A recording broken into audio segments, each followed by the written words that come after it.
Versículos del 1 al 5, donde el apóstol Pablo le escribió a la iglesia de Éfeso. La iglesia de los Efesios era una iglesia poderosa en el Espíritu. Era una iglesia que caminaba con el Señor. Era una iglesia que Pablo dice están sentados en lugares celestiales. La iglesia de Éfeso, o el libro de Éfeso, es conocido por dos mensajes. El primer mensaje es porque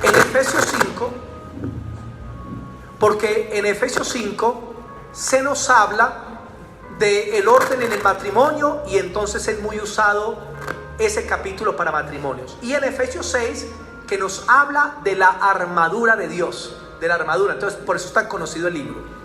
El libro de Efesios lo podemos dividir en dos partes. Primera parte, de Efesios capítulo 1 a Efesios capítulo 3. Disculpen un minutico, eso pasa cuando se está quedando la pilita, yo la cambio.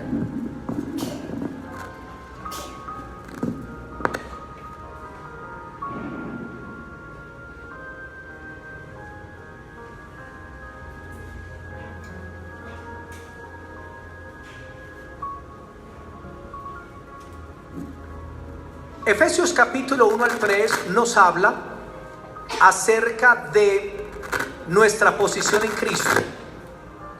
Y de Efesios capítulo 4 al capítulo 6 nos habla de nuestras responsabilidades como cristianos. Leamos Efesios 2 del 1 al 5 y dice: y Él os dio vida a vosotros cuando estabais muertos en delitos y pecados, en los cuales anduvisteis en otro tiempo, siguiendo la corriente de este mundo, conforme al príncipe de la potestad del aire, el espíritu que ahora opera en los hijos de desobediencia, entre los cuales también todos nosotros vivimos en otro tiempo, en los deseos de nuestra carne, haciendo la voluntad de la carne y de los pensamientos, y éramos por naturaleza hijos de ira, lo mismo que los demás. Pero Dios, que es rico en misericordia, por su gran amor con que nos amó, aun estando muertos en pecados, nos dio vida juntamente con Cristo. Por gracia sois salvos. Por gracia sois salvos. La iglesia de Éfeso tenía dos problemas. Perdón, mis hermanitos, yo debe haber algo que está...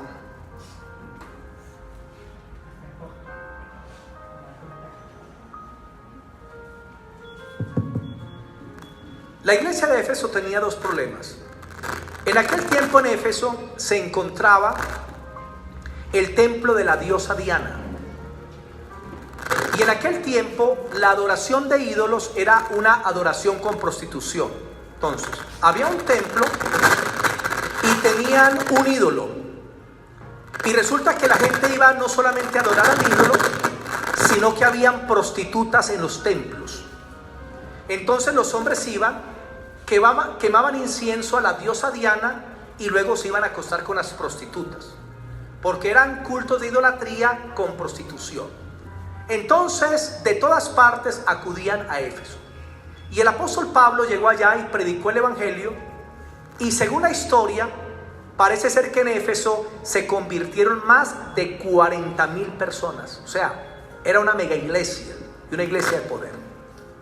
Y el segundo problema de Éfeso es que había mucho judaísmo, y el judaísmo afectaba un poquito a la iglesia. Comencemos con Efesios 2:1 y dice así: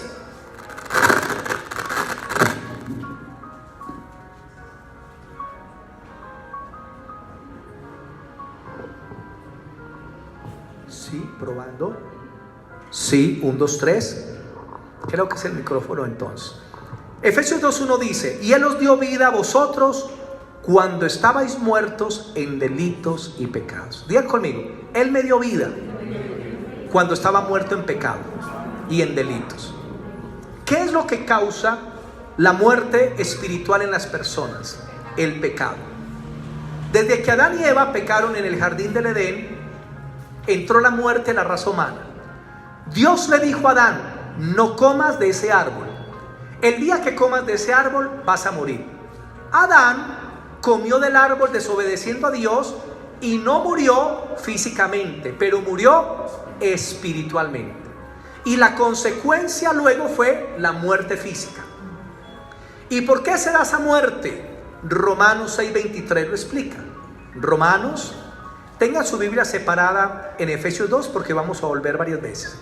Romanos capítulo 6, el versículo 23 dice así: porque la paga del pecado es la muerte. Cuando usted trabaja en una empresa al día o al mes, el salario que usted recibe en la quincena o al mes es por lo que usted trabajó. Lo mismo el Señor dice, que cuando usted vive en pecado, el salario o la paga que se le va a dar es la muerte. Primero está la muerte física y luego está, la muerte espiritual y luego la muerte física. Efesios 2 dice que todos estábamos muertos. Éramos agentes insensibles en cuanto a las cosas de Dios. Vivíamos de acuerdo a los deseos de la carne, a los pensamientos de la mente y a los deseos que habían en el corazón. Y cuando una persona muere, la persona es insensible. Usted va a un funeral y ve un féretro y ve al muerto, y si usted hace cualquier cosa, el muerto no va a sentir nada. Usted le habla y no va a escuchar. Usted le dice míreme y no lo va a mirar. ¿Por qué? Porque está muerto. Todas las personas antes de tener a Cristo, todos nosotros antes de tener a Cristo, estábamos muertos espiritualmente y éramos insensibles en cuanto a las cosas de Dios. Por eso usted le hablaban de Cristo y se burlaba. Usted decía, ay, pero esos evangélicos panderetos. Usted se burlaba de pronto de los pastores, como lo hacía yo. Yo llegué a la iglesia y fui 3 meses a burlarme del pastor en Aguadas Caldas.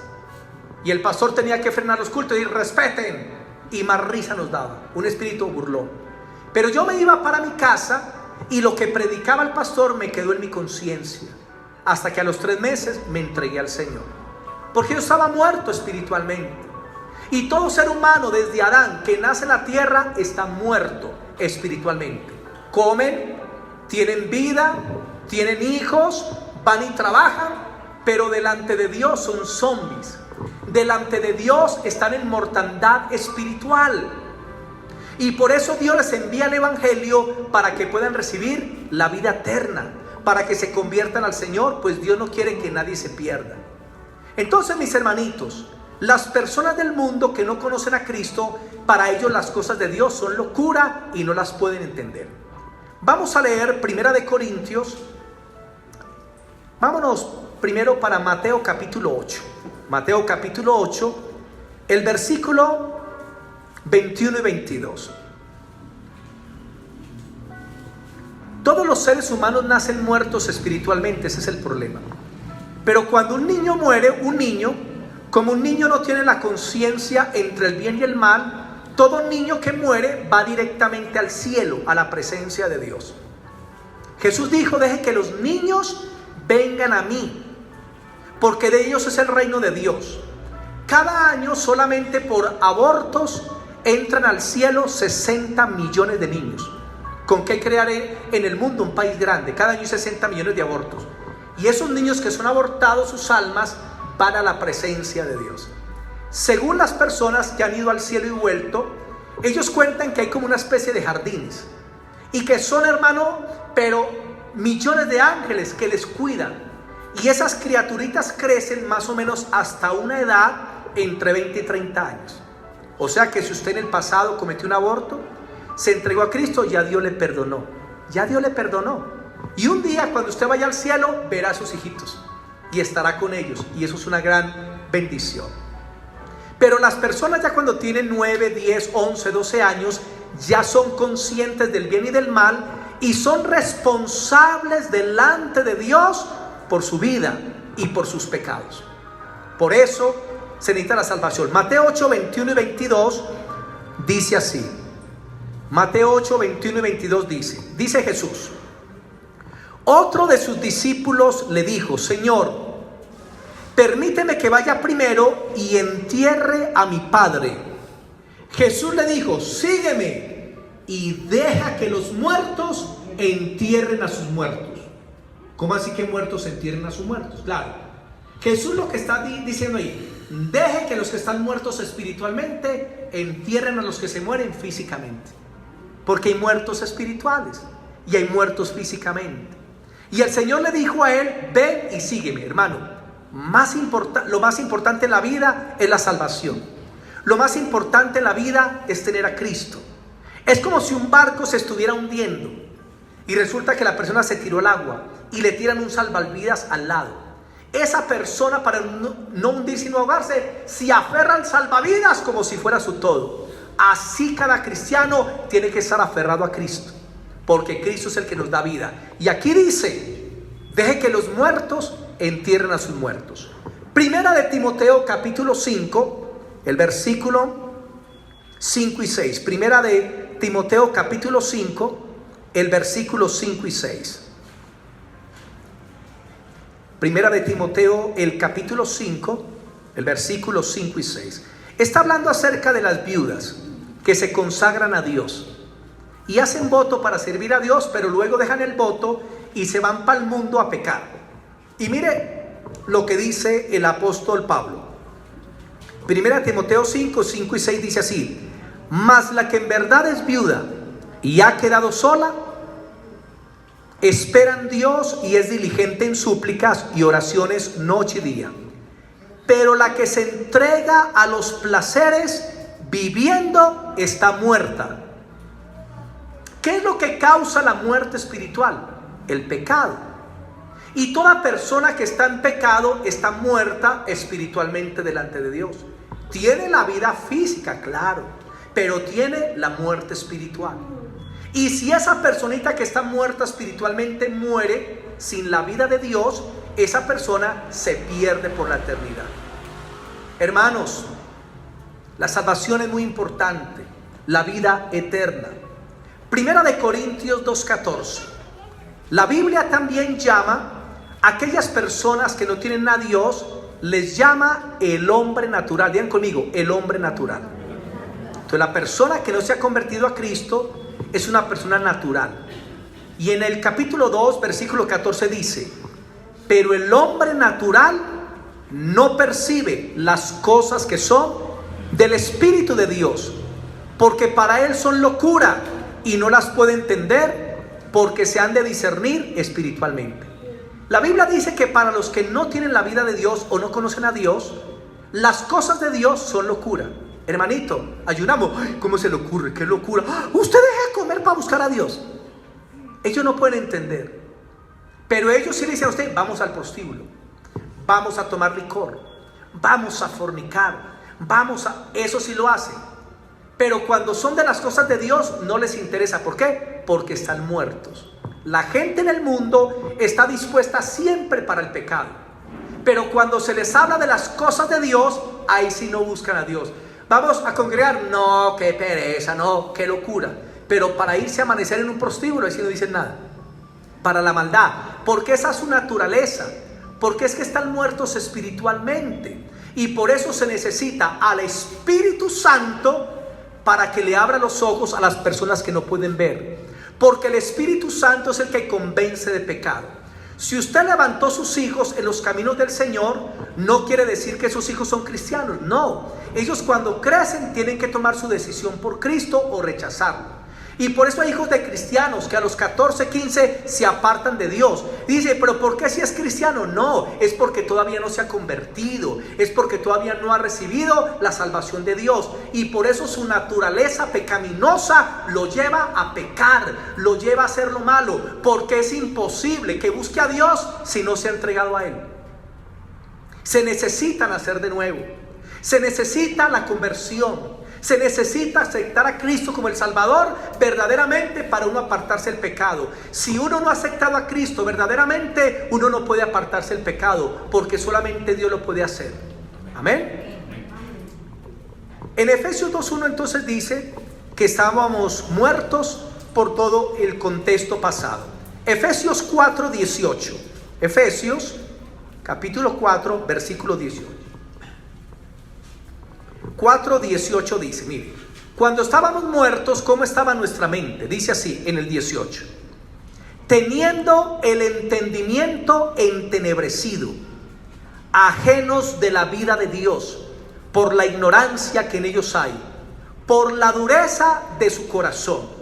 Cuando alguien no tiene a Cristo, Dios lo ve con un corazón duro.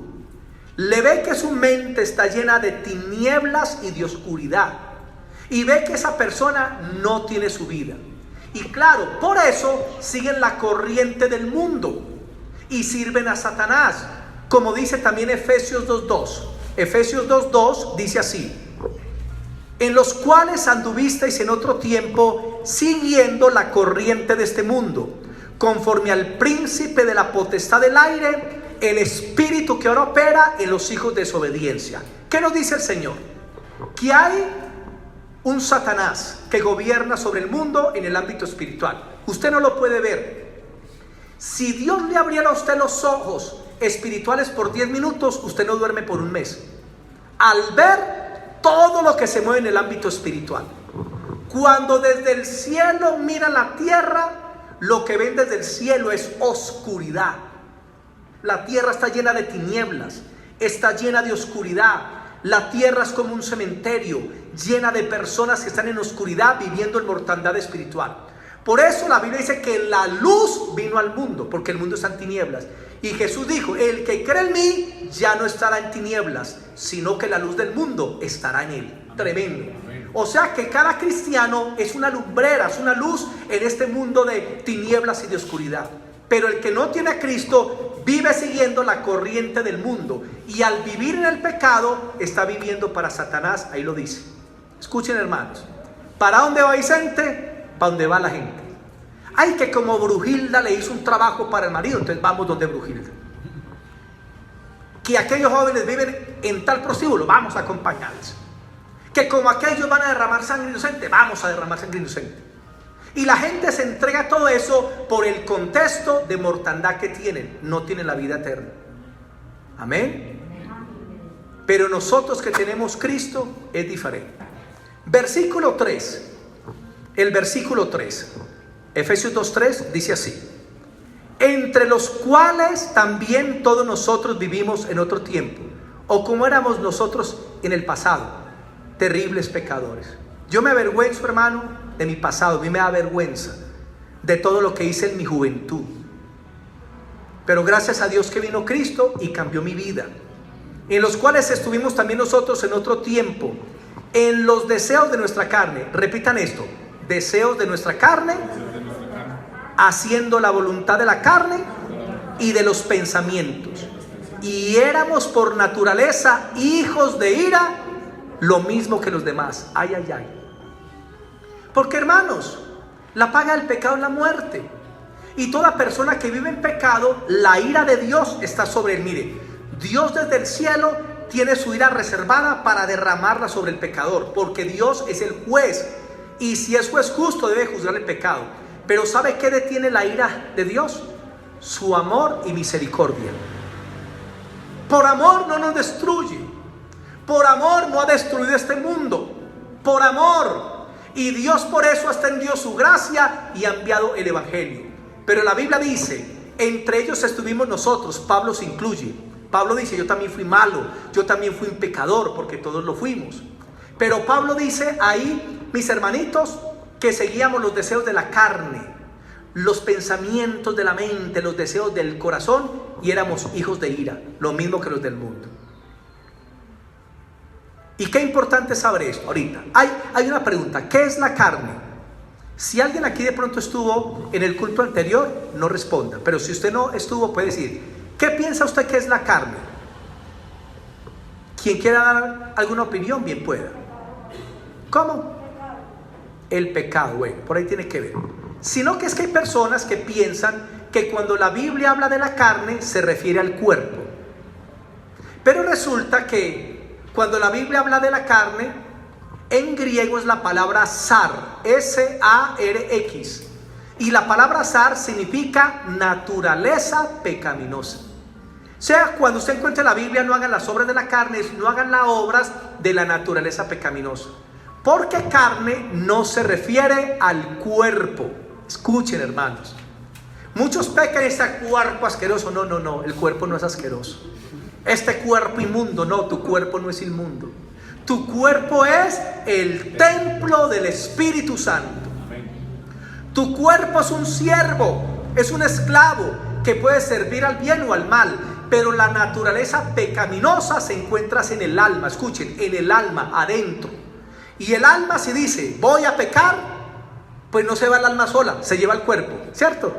Y entonces peca con este cuerpo. Pero también el cristiano dice, voy a la iglesia a orar. ¿Y cómo viene el alma? No, con su cuerpo. O sea, el cuerpo es simplemente un medio que puede ser utilizado para bien o puede ser utilizado para mal. Pero la maldad está en el alma. El cuerpo es el templo de Dios. Y usted tiene que cuidar su cuerpo. Tiene que comer bien. Tiene que tratar de hacer un poquito de deporte. La Biblia dice que el cuerpo no es para la fornicación. La Biblia dice, glorifiquen pues a Dios en vuestro espíritu y vuestro cuerpo, los cuales son de Dios. Hermano, el cuerpo es una bendición. Amén. En la iglesia católica tienen una doctrina que llama doctrina gnóstica o los gnósticos. No sé si han oído. En el gnosticismo se enseñaba que la carne es mala, el cuerpo y el espíritu es bueno. Entonces, que como la carne es mala hay que golpearla, que como la carne es mala hay que hacerla sufrir. Por eso usted ve que hay personas que para rezar se arrodillan sobre piedras, ¿o no? Otros se meten granos de maíz en los zapatos y se van de peregrinación de un cuerpo para otro. ¿Por qué? Porque la creencia que tienen es que a Dios le gusta que usted torture el cuerpo, que a Dios le gusta que usted se flagele. Y hay gente en muchos países, pero son millones, que se flagelan. Otros se han hecho hasta crucificar. Por eso están las peregrinaciones, donde la gente se va de una ciudad a otra y se van a pie, que para hacer sufrir el cuerpo. Entonces van de rodillas en Monserrate, en Bogotá, y comienzan a subir. Ay Señor, ay mira mi sufrimiento, ay escúchame, ay Señor, sálvame. Y piensan que Dios es un Dios masoquista, que le gusta ver a la gente que se torture cuando Dios es amor. Imagínese usted ver a su hijo que pone piedras en el piso, la nevera a 2 metros, y viene, ay papá, dame un vaso de leche por favor, ay papá, mira mi sufrimiento. ¿Qué diría el papá? Este hijo se enloqueció. Porque todo lo que tiene el padre es del hijo y se lo da en amor. Lo mismo, la salvación Dios nos la regaló, es un regalo que ya lo vamos a ver. Entonces, hermano, usted no tiene que castigar el cuerpo. Esa naturaleza está en el alma, y solamente cuando usted se convierte a Cristo es que Dios le da el Espíritu Santo. Le da una nueva naturaleza, y a partir de ahí usted puede vivir para Dios. Hermano, yo sin el Espíritu Santo yo no podría vivir para Dios, ni estaría en la vida cristiana. ¿Por qué? Porque esa naturaleza nos lleva siempre en la maldad. Por eso Dios te salva, y para que no te vuelvas a perder te da el Espíritu Santo, para que tengas la fuerza y el poder de caminar en santidad delante de Dios. Es una obra de Dios, pero hay que rendirnos a Él. Entonces ya saben que carne, ¿qué significa? Naturaleza pecaminosa, no se refiere al cuerpo. Ahora, vámonos, mis hermanitos, para Efesios 2, 4 y 5. Por eso es que el cristiano necesita a Cristo, crecer en santidad. Efesios 2.1 lo que nos dijo es que todos estábamos como muertos. Estábamos nauseabundos. Estábamos en proceso de descomposición ante Dios. Cuando Dios nos ve con mal olor, o sea, maloliente, estamos en pecado. Pero aún Dios, viéndonos en esa condición, Dios nos amó. Porque Dios ama a su creación perdida. ¿Y Dios qué hace? Les envía el evangelio para recuperarlos, porque Dios no quiere que nadie se pierda. Mire, si por Dios fuera, nadie se hubiera perdido. Pero resulta que Dios le dio al ser humano libre albedrío, y el hombre puede escoger Dios o no Dios, y Dios respeta la voluntad. Entonces, mis hermanitos, estamos muertos, destituidos de la gloria de Dios, incircuncisos de corazón, estamos enlodados, pero Cristo nos salvó de nuestros delitos y nos trajo a vida eterna. Hermano, qué belleza. Cuando usted ve a alguien en el mundo, la gente los califica así: ay, esa persona está muy bien, tiene 10 casas. Ay, mira esa mujer tan linda, de más que le va muy bien. Ay, mire ese hombre, el carro que se consiguió. Ay, mire esa persona, esa familia tan linda, es que están muy bien. No, hermano, no están bien, porque si no tienen a Cristo no están bien. Jesús dijo: ¿de qué le sirve al hombre si gana el mundo y pierde su alma? Hermano, el alma de un ser humano es más importante para Dios que el mundo entero. Un alma es tan importante para Dios que si solamente un alma hubiera pecado, Cristo hubiera venido a morir solo por esa alma. ¿Cómo es el amor de Dios, hermano? Los que están afuera necesitan a Cristo. ¿Por qué usted cree que se suicida la gente rica? ¿Por qué usted cree que en los vecindarios más ricos, hermano, hay tanta maldad, tanto vacío, se matan el uno al otro, envidia? Hermano, porque ellos también están necesitados, porque lo único que puede llenar el corazón del ser humano es Cristo. No es la plata, no es el dinero, no es un hombre, no es una mujer. Muchos se casan pensando que esa otra persona les va a llenar, y cuando se casan se encuentran más vacíos, porque el único que puede llenar tu alma y tu corazón se llama Jesucristo, Hijo de Dios. Amén. Efesios capítulo 2, versículos 4 y 5 dice así. Pasamos de muerte, ahorita vamos a ver qué hizo Cristo. 4 y 5 dice: pero Dios, que es rico en misericordia. ¿Él es muy rico en qué? Misericordia, por su gran amor con que nos amó. Dios te ama. Aún estando nosotros muertos en pecados, nos dio vida juntamente con Cristo. Por gracia sois salvos. Hermano, qué lindo es el Señor. Nos dio vida al creer en Él. Nos dio vida no por obras que hubiéramos hecho.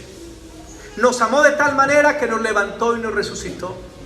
El Señor nos ha amado por pura gracia y nos salvó no porque lo debiera hacer, ni porque estuviera obligado, sino por amor. Escuchen bien, la salvación de Dios para el ser humano es por amor.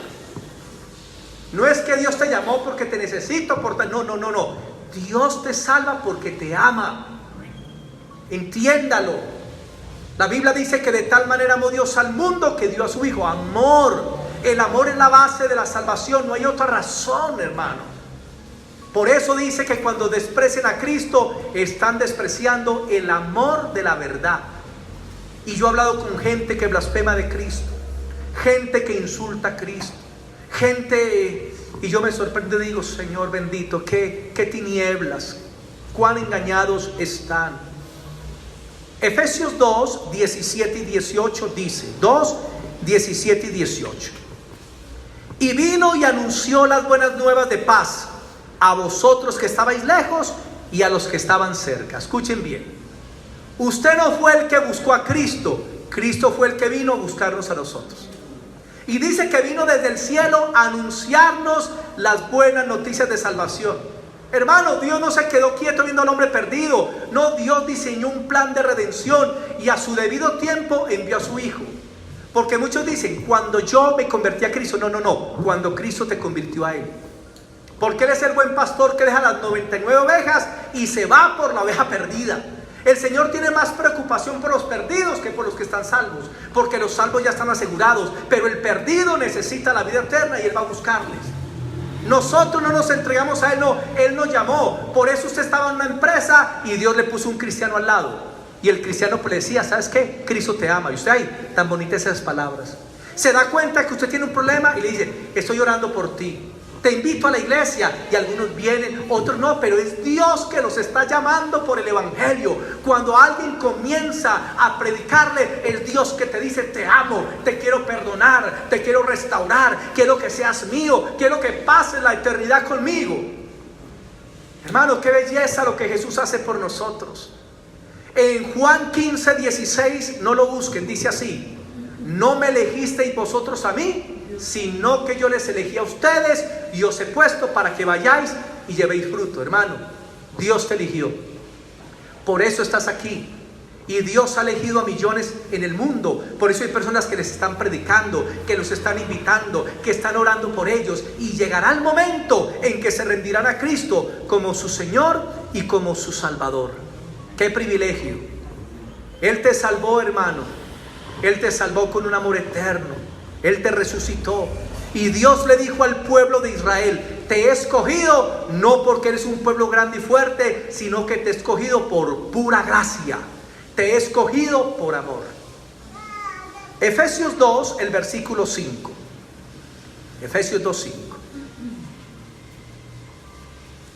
En primera de Juan 4, me salté esa cita, 4, 9 y 10, dice: en esto consiste el amor, no en que nosotros lo hayamos amado a Él, sino en que Él nos amó primero y entregó a su Hijo en propiciación por nosotros.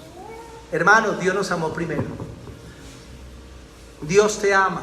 Que la humanidad entendiera el amor de Dios, que la humanidad entendiera que los pensamientos de Dios para ellos son de bien y no de mal, que la humanidad entendiera que la gracia de Dios está abierta para todos. El que ha sido violador tiene esperanza en Cristo. El que ha sido asesino, la prostituta, el malo, el sicario, el religioso. Hermano, las puertas de la salvación están abiertas a todos los que se arrepienten. Porque el que a Cristo viene, Él no le echa fuera. Porque esa es la necesidad de toda la raza humana. Efesios 2, el versículo 5 dice: aun estando nosotros muertos en pecados, nos dio vida juntamente con Cristo. Hermanos, Él te ha dado vida. ¿Y qué significa eso? Que al darnos vida tenemos un lugar especial. El cielo nos espera, la gloria del Señor. En esta tierra todo es pasajero y todo tendrá un fin, pero tenemos una eternidad, escuchen, una eternidad con Cristo y con el Padre, que eso es lo más precioso.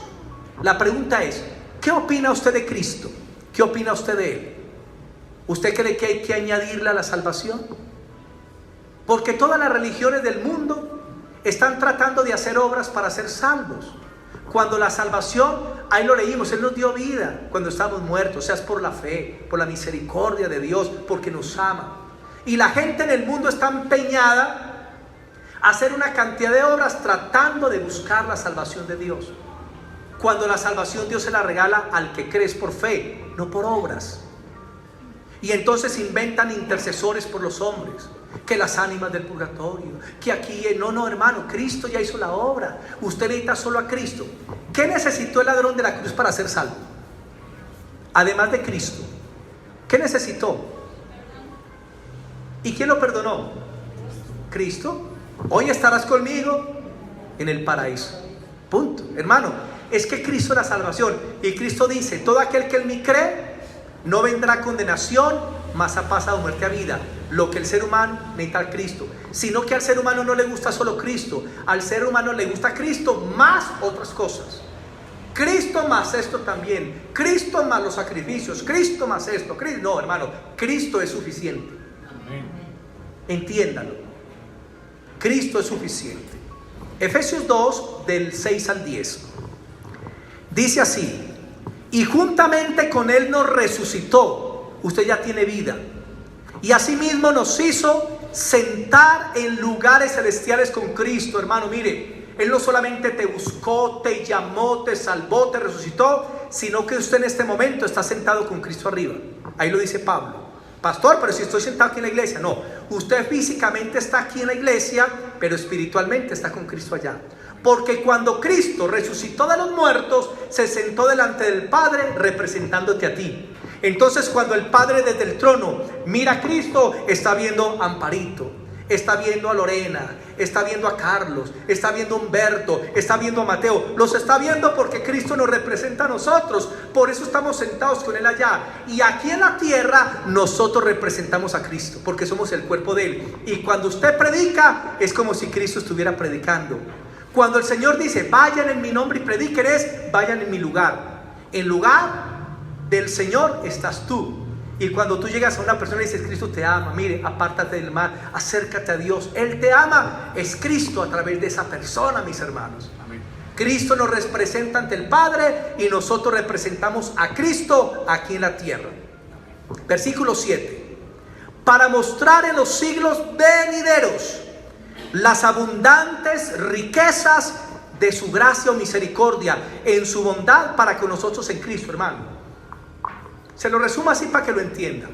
las cosas que Dios preparó para sus hijos, hermano, usted no se imagina. La gloria que te está esperando, hermano, ni se te pasa por la mente. El apóstol Pablo en 2 de Corintios 12 fue al cielo. Y Pablo dice que vio cosas tan tremendas que Pablo dice ahí, no las puedo explicar con palabras de la gloria tan grande. Y por eso Pablo decía, quisiera morirme ya para estar con Cristo.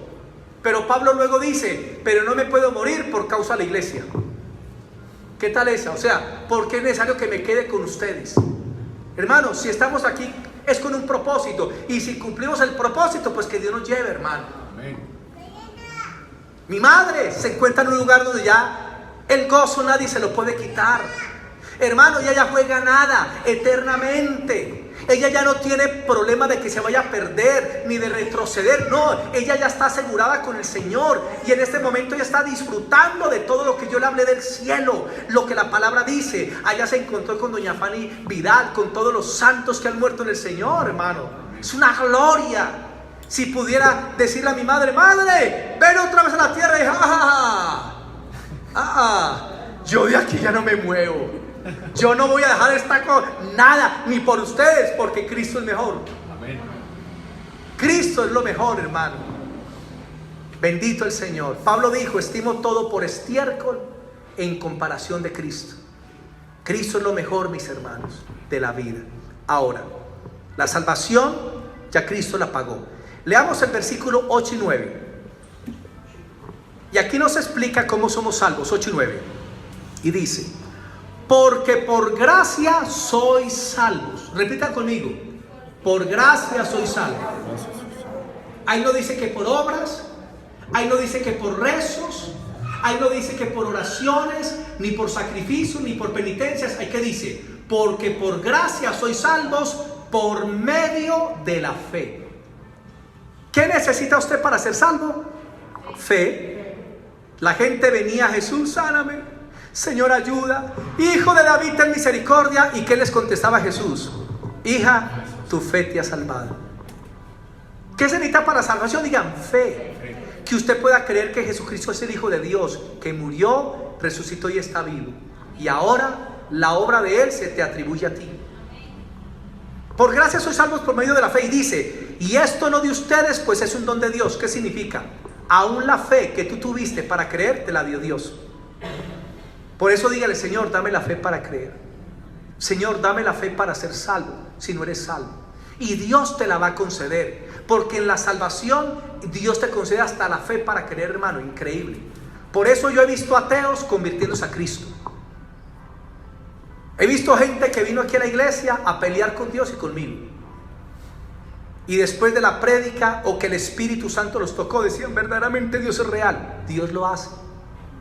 Dios les dio la fe y ahorita dicen, yo creo, yo acepto a Jesús, yo creo que Él es el Hijo de Dios. Ahora, 3 efectos de la salvación. 3 efectos de la salvación, lo voy a resumir. Los efectos de la salvación en el pasado es la justificación. Digan, justificación. En 1 de Corintios 1:30 dice que el Padre nos hizo a nosotros en Cristo Jesús justificados. ¿Saben qué significa justificado? Significa declarar justo al culpable. Significa declarar inocente al que hizo lo malo. ¿Cómo es posible eso? Porque Cristo pagó el precio. Y Dios cuando te ve, no te ve como un impío, a los que nos hemos convertido. No te ve como un inmundo. Escuchen bien, nunca usted puede usar una palabra de inmundo para un hermano, porque es que el hermano ya fue santificado, fue purificado y fue justificado por el nombre del Señor Jesucristo. Y cuando Dios te ve, ya los que se convirtieron, Dios los ve sin mancha, Dios los ve lindos, los ve hijos de Él, los ve amados, los ve preciosos, los ve perfectos. Usted se mira y dice, pero es que me falta mucho. Sí, usted, pero es que Dios no te está viendo a ti, está viendo lo que Cristo hizo por ti, te ve a través de Cristo. Y nosotros cuando miremos a los hermanos, veámoslos perfectos. Yo a mi madre la veía perfecta, A mi madre la veía linda. Y a ustedes como hermanos los veo perfectos, lindos, justos, santos en el Señor. Porque esa es la verdad absoluta. Porque eso es lo que Cristo hizo por ti. No eres tú, es Cristo el que está a favor tuyo. Y Dios te ve a través de Cristo. Aprende a mirar a los demás así como Cristo los ve. Ahorita, si usted quita a Cristo, hermano, te veo nauseabundo, muerto espiritualmente, pero primeramente el pastor. Es la verdad. Por eso Cristo lo cambia todo. Cristo lo cambia todo, mis hermanitos. Entonces lo primero es, cuando tú te conviertes, todo tu pasado de pecado, lo que has hecho, es clavado en la cruz. Y ahora Cristo te entrega su santidad a ti. Oiga, qué lindo. Te voy a decir algo que te va a dar duro comprender. Tú eres tan santo como Cristo es de santo. ¡Ay, pastor, cómo le ocurre! Sí, porque es que no es tu santidad, es la de Cristo. Amén. Esa es la herencia. Es Cristo el que lo hizo. ¿Usted qué hace? Lo acepta por la fe. Amén. Segundo, el segundo efecto de la salvación en el presente es la santificación. Digan conmigo, santificación. Apocalipsis 2:11, yo se las digo, dice: el que es santo, santifíquese mal. Y el que es inmundo, siga siendo inmundo todavía. O sea, los que ya somos de Dios, sigámonos santificando. ¿Qué significa eso? Que el Señor te liberta del pecado para que puedas vivir una vida agradable delante de Él. O sea, mire, tú estabas sin Cristo aquí, lleno de pecado, de maldad, de inmundicia. Y aquí está Cristo, mire acá. Cuando tú pasas a Cristo y lo recibes, ya eres un santo y justo. Pero tú sigues pecando, ¿o no? ¿O usted se convirtió y nunca más volvió a pecar? No, usted siguió pecando. Pero en ese proceso, a través de la predicación de la palabra, a través de la oración, de los hermanos que lo ayudan a uno, usted comienza no solamente a dejar su pasado, sino que ahorita su vida comienza a cambiar. Y el que era borracho, deja licor. Los que aquí consumían drogas y miran hacia atrás y dicen: ¡wow, Señor! En nuestras iglesias había uno que era un expendedor de drogas, que había sido malo, que le tenía miedo al vecindario. Y hoy en día, qué hombre de Dios, hermano. Qué cambio. Uno dice: Señor, se deleita orando, buscando la palabra, haciéndole bien a las demás personas. Otra hermanita de nuestras iglesias, hermano, estuvo tan profundamente en la brujería que le faltó un grado para volar. Es en serio. Y no en avión, no, en escoba. Y ella nos contó del último ritual que tenían que hacer yendo a cierta montaña donde había una manifestación demoníaca, y a partir hacían un sacrificio y ahí quedaban ya con ese último poder para, hermano, tremendo. Y en eso conoció a Cristo. Y que la viera usted, que mujer tan santa. Ay, hermanos, cómo ama al Señor. Ella me llamó el viernes, me dijo: pastor, lo queremos, pastor, ánimo, el Señor, hermano, Dios transforma las vidas. Por eso cuando la gente viene a la vida cristiana, que encuentra pecadores transformados por Cristo, y entonces cada día estamos siendo transformados. Seguimos pecando, claro, pero cada día menos. Y cada vez que pecamos vamos: Señor, perdóname, lo siento, Señor, ten misericordia, porque ya no amamos al pecado, amamos a Cristo, hermano. Y cada día usted se perfecciona, esa es la santificación. Y tercero, los efectos de la salvación en el futuro es que seremos transformados en el arrebatamiento. Amén. ¿Qué significa eso? Ya seremos libres para siempre del pecado. Primera de Tesalonicenses 5:23, para que lo apunte. Primera de Tesalonicenses 5:23. ¿Qué significa? Que cuando Cristo venga y se dé la resurrección de los muertos y el arrebatamiento y estemos con el Señor, hermano, ya nunca más tendremos un pecado. ¿Se imagina usted, mis hermanitos, nunca más un mal pensamiento? ¿Se imaginan? ¡Qué bendición!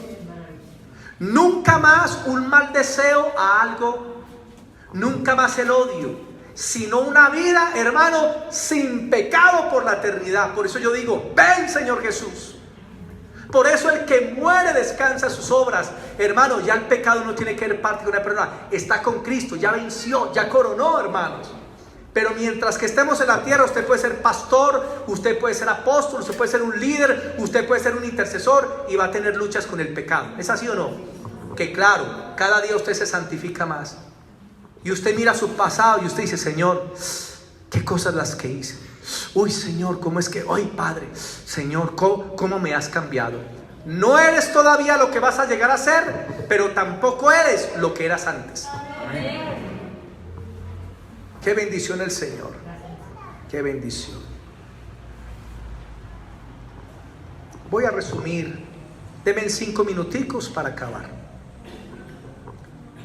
¿Qué es la gracia? La gracia es algo que Dios hace por mí, aunque yo no lo merezca. La salvación a ti y a mí no nos costó nada, pero a Dios le costó la sangre de su Hijo.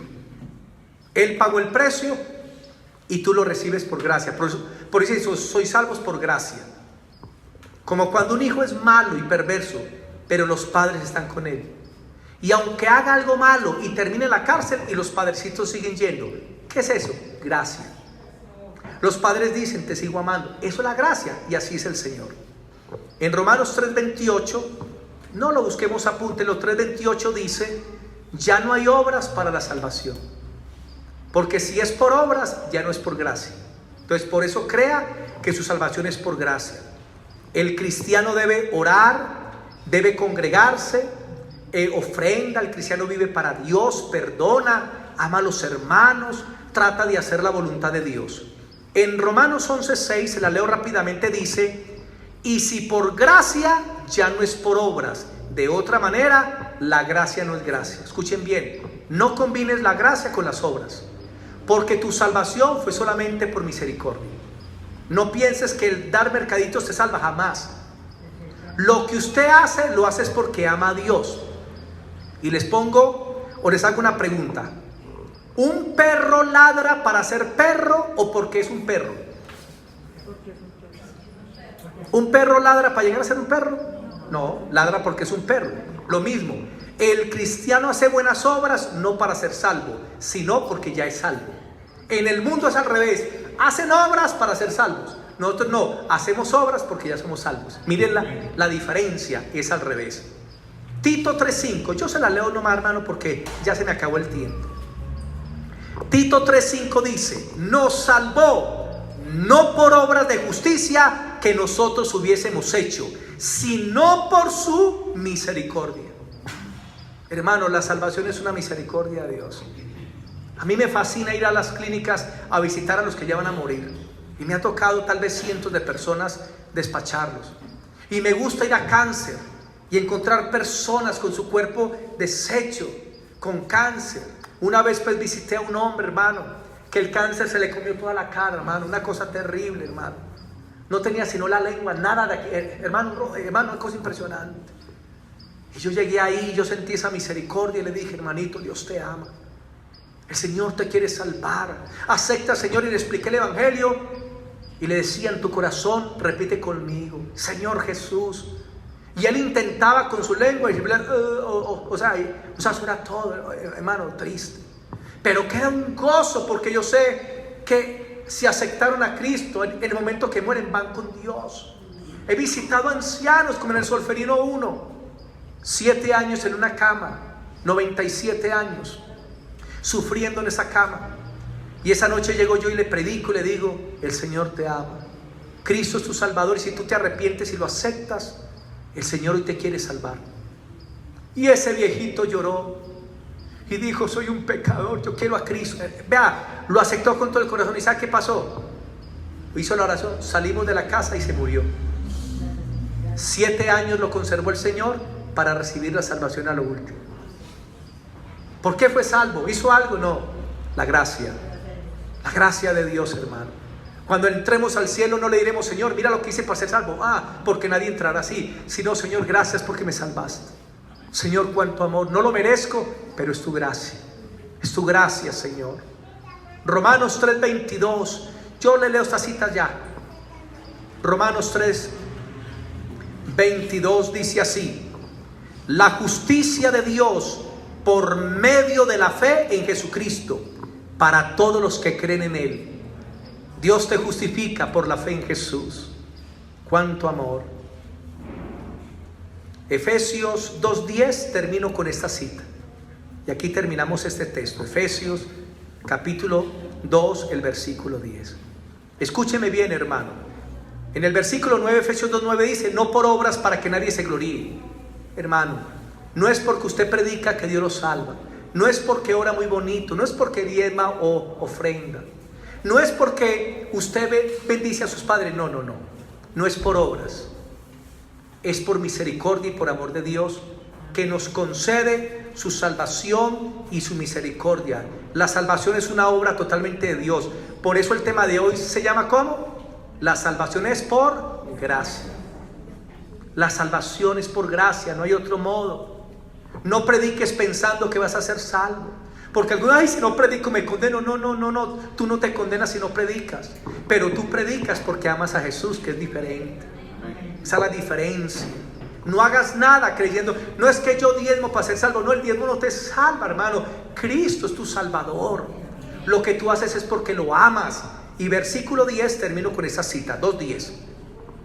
Porque somos hechura suya, creados en Cristo Jesús para buenas obras, las cuales Dios preparó de antemano para que anduviéramos en ellas. ¿Qué nos dice este versículo? Que nuestra salvación es una salvación con propósito. Dios te salvó para que hagas algo. Si Dios no tiene un propósito, ¿qué hace? Te salva y te lleva ahí mismo. Pero cuando Dios te deja en la tierra es porque Dios tiene un propósito contigo. Por eso Dios te da dones, te da talentos, te da habilidades para que tú vivas para Él y sirvas a la humanidad. Qué lindo es el Señor. Dios te deja aquí para que ames al mundo, para que ames a la iglesia, para que procures la salvación. Él es el dueño, Él es el rey y nosotros los súbditos y le obedecemos. Y las obras que hacemos no son para salvación, sino que hacemos las obras por agradecimiento. Hacemos las obras para darle la gloria al Señor. Antes obedecíamos al pecado, pero ahora obedecemos a Dios. Somos salvos por la fe y hacemos las obras por amor a Dios. Por eso nunca te justifiques por obras, pero haz lo que tienes que hacer. Haz lo que tienes que hacer. Si Dios te da un don de sanidad, ora por los enfermos. Si Dios te da el don de exhortación, anima a las demás personas. Si Dios te da un don de predicación, gana almas para Cristo. Si Dios te da bienes de este mundo, apoya a los pobres, al huérfano, a la viuda, al necesitado. Si Dios te da algún talento de cantar, canta. Si Dios te da un don para interceder, intercede. Hermano, Dios a todos les da dones porque Dios quiere darte también una recompensa. Tu salvación es con propósito. Pero escuchen bien, las obras no te salvas, pero debes hacer las obras de la fe. Conclusión: hemos pasado de muerte a vida para hacer las obras de Dios, para la gloria de Él. El Señor lo hizo todo por gracia. Cuando oramos, le damos gloria a Dios. Cuando nos congregamos, le damos gloria a Dios.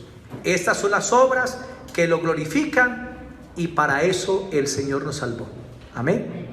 Así que pregúntale al Señor: ¿para qué me quieres en esta vida? Y hay cristianos que se van a trabajar con drogadictos. El 90% de los centros de rehabilitación de drogadictos en Colombia son de cristianos. El 90%. Miles. Gran parte de los comedores infantiles para niños en Colombia, en diferentes barrios, los dirigen las iglesias. Porque Dios le puso a alguien con pasión por el perdido, por los niños, por el huérfano.